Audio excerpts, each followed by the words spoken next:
आलू 10 रुपये, बैंगन 20 रुपये। आलू 10 रुपये, बैंगन 20 रुपये।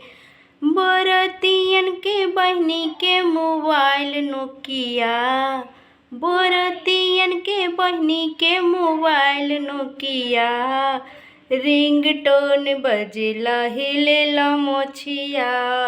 रिंगटोन बजेला हिलेला मोछिया। आलू 10 रुपये, बैंगन 20 रुपये। आलू 10 रुपये, बैंगन 20 रुपये। तिलक देवन के बहिनी के मोबाइल नोकिया।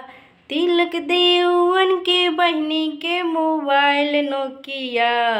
रिंगटोन बजेला हिलेला मोछिया।